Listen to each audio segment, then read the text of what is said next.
दोस्तों, यहाँ पर आज हम करने वाले हैं the second part of ancient history of India. यहाँ पर हम एक पार्ट देख चुके हैं जिसमें हमने डिस्कस किया है इंडस वैली सिविलाइजेशन को। आज हम यहाँ पर डिस्कस करने जा रहे हैं the Aryans and the Vedic age in ancient Indian history. आज का वीडियो सभी एग्जाम्स के लिए बहुत ही इम्पोर्टेंट रहने वाला है। आज हम इस वीडियो में देखेंगे 15 most important MCQs on the ancient history of India, the Aryan age of India. तो यहाँ पर हमारे पास पहला क्वेश्चन है, the word Aryan literally means. जो यहाँ पर वर्ड आर्यन है इसका मतलब क्या है, इसकी मीनिंग क्या है, पहले हम यहाँ पर इस चीज़ को डिस्कस करेंगे। क्या इसका मतलब है हाई बर्थ, क्या इसका मतलब है लो बर्थ, क्या इसका मतलब बोथ है, या क्या इसका मतलब इनमें से कोई नहीं। तो इसका जो राइट आंसर है वो यहाँ पर ऑप्शन ए हाई बर्थ। जो यहाँ पर वर्ड आर्यन है इसका जो लिटरल मीनिंग है वो है यहाँ पर हाई बर्थ। आई होप कि आपको ये पहला क्वेश्चन कंप्लीट हुआ होगा। अब आप मैं पहले आपको समझाऊंगा कि ये आर्यंस क्या थे, ये आर्यन लोग कौन थे। जो यहाँ पर ये आर्यन लोग थे, जो यहाँ पर ये आर्यंस थे, इनकी जो लोकेशन है, होमलैंड है, ये बोला जाता है कि ये अभी भी कंट्रोवर्शियल है। यानी इनकी ओरिजिनल लैंड कौन से है, इनका ओरिजिनल होमलैंड कौन सा है, ये अभी भी पूरी तरह से पता नहीं चला है कि originally they belong to which country या which part of the world. That means it is still controversial. हम कुछ नहीं कह सकते हैं इसके बारे में। But most accepted theory is that कि बोला जाता है कि जो यहाँ पर सबसे ज़्यादा एक्सपेक्ट किया जाता है वो बोला जाता है कि ये लोग आए हैं फ्रॉम द सेंट्रल एशिया। इस पॉइंट को आप नोट करो। पहला पॉइंट आप ये समझो कि जो यहाँ पर आर्यन लोग हैं, बोला जाता है कि अभी भी हमें नहीं पता है कि ओरिजिनली उनका होमलैंड कौन है, उनका घर असल में कौन है। लेकिन कुछ एक्सेप्टेड थ्योरीज बोलते हैं कि वो आए हैं from the central Asia in several groups. यानी वो कहीं कहीं ग्रुप्स में आए हैं सेंट्रल एशिया से। कब आए हैं, वो आए हैं यहाँ पर 2000 से लेकर 1500 BC तक। इन पॉइंट्स को आप नोट करो, क्वेश्चन यही से बनता है। And settled in eastern Afghanistan, और वो यहाँ पर सेटल हो जाते हैं ईस्टर्न अफगानिस्तान में, और आज का मॉडर्न पाकिस्तान है, और आज का पंजाब एंड वेस्टर्न यूपी। इसको मैं आपको फिर से समझाऊंगा। ये फॉर एग्जांपल इंडिया है, ये इंडिया है। जो यहाँ पर अफगानिस्तान है इसका ईस्टर्न पार्ट में ये थे, और जो आज का मॉडर्न पाकिस्तान यहाँ पर है, यहाँ पर ये थे। पंजाब है यहाँ पर, और जो वेस्टर्न साइड ये यहाँ पर यूपी है। इसका जो वेस्टर्न साइड है उसमें यहाँ पर ये लोग रहने लगे। आई होप कि ये आपको यहाँ पर समझ में आया होगा कि आर्यन लोग कहाँ थे और कहाँ से आए, कब आए, और वो यहाँ किस जगह पर सेटल हुए हैं। और जो ये यहाँ पर रीजन था जहाँ पर ये लोग सेटल हुए हैं उसको हम बोलते हैं द लैंड ऑफ 7 रिवर्स या सप्ता सिंधवा। यानी this region is popularly known as the land of 7 rivers या सप्ता सिंधवा। जो यहाँ पर ये लैंड ऑफ 7 रिवर्स थे, इसमें कौन कौन सा रिवर आता है इस चीज को हम यहाँ पर देखेंगे। इंदस एक तो आता है Indus, and it is 5 tributaries, और इसके 5 ट्रिब्यूटरीज, और इसके अलावा आता है यहाँ पर सरस्वती, और ये बन जाते हैं यहाँ पर 7 रिवर्स। और यहाँ पर आता है पहले नंबर पर है इंदस, उसके बाद वितास्ता, अस्कनी, विपास, परुषनी, सुतुद्री या Saraswati. These are the 7 rivers where the Aryans log settled, and this region is popularly known as the land of 7 rivers या सप्ता सिंधवा। जो यहाँ पर ये मैंने लिखा है कि वितास्ता, अस्कनी, विपास, इन चीज़ों को हम आगे अभी डिस्कस करेंगे इसी वीडियो में। What is the Rigvedic name of Jhelum.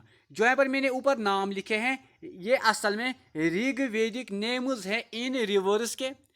यहाँ पर हम देखेंगे कि किस रिवर का कौन सा नाम है ऋग्वेदिक में।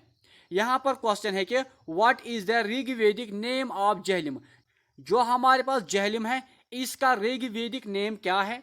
आपके पास ऑप्शन है वितास्ता, अस्कनी, विपास या गुमल। इसका जो राइट आंसर है वो यहाँ पर option A Vitasta. Vitasta is the Rigvedic name of Jhelum.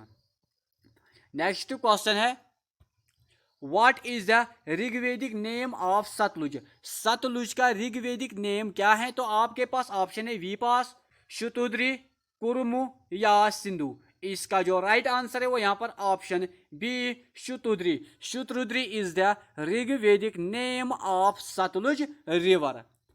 Next question है Rigvedic name of Chenab is.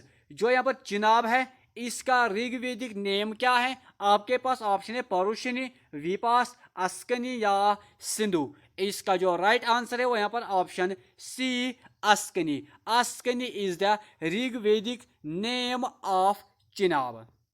यहाँ पर मैं डिस्कस करूंगा कुछ अदर इंपॉर्टेंट रिवर्स जो कि यहाँ पर मेंशन किए गए हैं इन द ऋग्वेदिक पीरियड। यहाँ पर जो हमारे पास इंदस रिवर है इसका नाम है सिंधु। जो रवि है इसका नाम है परुषिनी। जो एक बार बीज है इसका नाम है विपास। इसके बाद गंधक इसका नाम था यहाँ पर Sadanira. These are the rivers who were mentioned in the Rigvedic period by different names. I hope कि आपको ये क्वेश्चन भी यहाँ पर क्लियर हुआ होगा। नेक्स्ट क्वेश्चन है दसार जानवर was fought on the banks of which river। ये एक वार था जिसका नाम है दसार जानवर।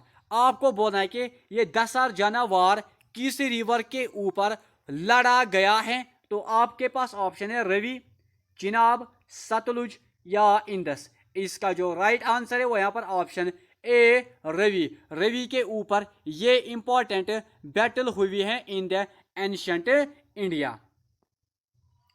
नेक्स्ट क्वेश्चन है the Aryans followed which type of economy. Which type of economy followed by the Aryans. तो आपके पास ऑप्शन है socialist economy, capitalist economy, mixed economy या ऑल ऑफ द एबो। इसका जो राइट आंसर है वो यहाँ पर ऑप्शन सी मिक्सड इकोनॉमी। जो यहाँ पर आर्यन लोग थे वो यहाँ पर मिक्सड इकोनॉमी पर ज़्यादा जोर देते हैं। उन्होंने यहाँ पर इसी मिक्सड इकोनॉमी को एडॉप्ट किया है। पास्टरलिज्म प्लस यहाँ पर एग्रीकल्चर पर उन्होंने बहुत ही ज़्यादा जोर दिया है। एग्रीकल्चर प्लस पास्टरलिज्म पर उन्होंने बहुत ही ज़्यादा जोर दिया है। It was their mixed economy. Next question है the election of the king during the Aryan period was by the tribal assembly called. जो यहाँ पर आर्यन लोग थे उनके टाइम पर जो इलेक्शन होता था किंग का, बादशाह का, वो यहाँ पर होता था बाय ट्राइबल असेंबली। यानी ट्राइबल असेंबली के थ्रू यहाँ पर रूलर को, किंग को इलेक्ट किया जाता था ड्यूरिंग द आर्यन पीरियड। अब आपको बोलना है कि इस ट्राइबल असेंबली का नाम क्या था। आपके पास ऑप्शन है समिति, सभा, बोथ ए एंड बी या नन ऑफ द एबो। इसका जो राइट आंसर है वो यहाँ पर option A samiti. Samiti was a tribal assembly by which the king was elected during the Aryan period. यहाँ पर सेकंड इंपॉर्टेंट पॉइंट है समिति। समिति यहाँ पर क्या था, national assembly of the people. जो यहाँ पर एक समिति थी जिसके जरिए यहाँ पर किंग को चुना जाता था, वो असल में एक नेशनल असेंबली थी। और सेकंड यहाँ पर था सभा। सभा was a council of aiders. आप समझो आज का राज्यसभा, इसको आप समझो आज का लोक सभा। ऐसा ही कुछ यहाँ पर था during the Aryan period. Next question है who among the following was the religious adviser of the king during the Aryan period. अब आपको बोलना है कि जो यहाँ पर बादशाह था ड्यूरिंग द आर्यन पीरियड, तो उसका जो रिलीजियस एडवाइजर था वो कौन था, उसका नाम आपको बोलना है। आपके पास ऑप्शन है सेनानी, पुरोहिता, सोमा या ऑल ऑफ द अबव। इसका जो राइट आंसर है वो यहाँ पर option B, Purohita. Purohita was the religious adviser of the king during the Aryan period. Next question है who was the head of the army during Aryan period. अब आपको बोलना है कि जो यहाँ पर आर्मी हुआ करती थी ड्यूरिंग द आर्यन पीरियड, अब आपको बोला है कि उस आर्मी का हेड या हम कह सकते हैं कि कमांडर कौन था, कमांड कौन कर रहा था, उसका नाम क्या था। आपके पास ऑप्शन है सिनानी, सोमा, राष्ट्र या नन ऑफ द अबव। इसका जो राइट आंसर है वो यहाँ पर option A, Senani. Senani was the head of the army during the Aryan period. जो अपन आर्यन लोग थे, देयर वाज नो रेगुलर या स्टैंडिंग आर्मी। जब आर्यन लोग रूल कर रहे थे उनके पास कोई रेगुलर आर्मी नहीं थी या हम कह सकते कि स्टैंडिंग आर्मी नहीं थी। क्वेश्चन यही आता है कि क्या आर्यन लोग के पास रेगुलर आर्मी थी या नॉन रेगुलर आर्मी थी। तो आपका राइट आंसर होगा यहाँ पर non regular army. That means they have no regular army या स्टैंडिंग आर्मी। नेक्स्ट पॉइंट है weapon is made of stone, wood, bone and metals. यानी इन चीजों से उनके जो वेपन्स थे वो यहाँ पर बने हुए थे। आई होप कि आपको ये सारे क्वेश्चंस यहाँ तक कंप्लीट हुए होंगे। नेक्स्ट क्वेश्चन है the word vira comes from which word. जो वर्ड यहाँ पर वीरा है यानी वैदिक लिटरेचर में या वैदिक में जो वर्ड वीरा है ये किस वर्ड से बिलोंग करता है, ये असल में कौन सा वर्ड है। आपके पास ऑप्शन है विद, वीरा, विद या विधि। इसका जो राइट आंसर है वो यहाँ पर ऑप्शन सी, विद। यहाँ पर आप स्पेलिंग भी याद रखो कि ये विद है, the from which the word Vid comes out. Next question है what do you mean by the word Vid. अब आपको बोला है कि जो यहाँ पर वर्ड विद है इसका मतलब क्या है, जिस वर्ड से यहाँ पर वैदिक आया है।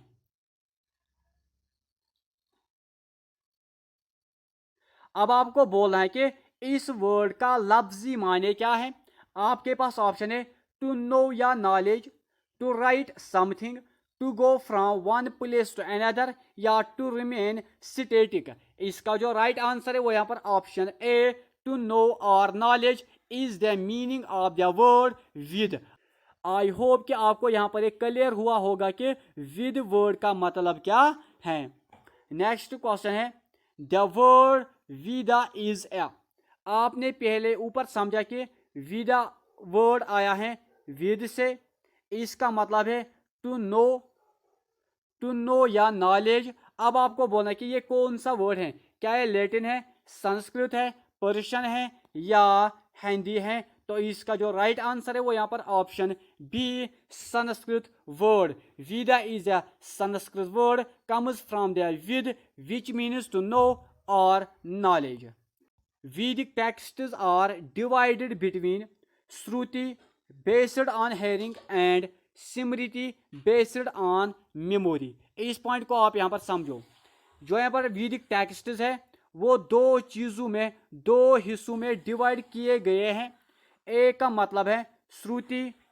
श्रुति, श्रुति का मतलब है कि जो यहाँ पर हेयरिंग पर बेस्ड है। सेकंड है यहाँ पर स्मृति जो कि यहाँ पर बेस करती है ऑन द मेमोरी।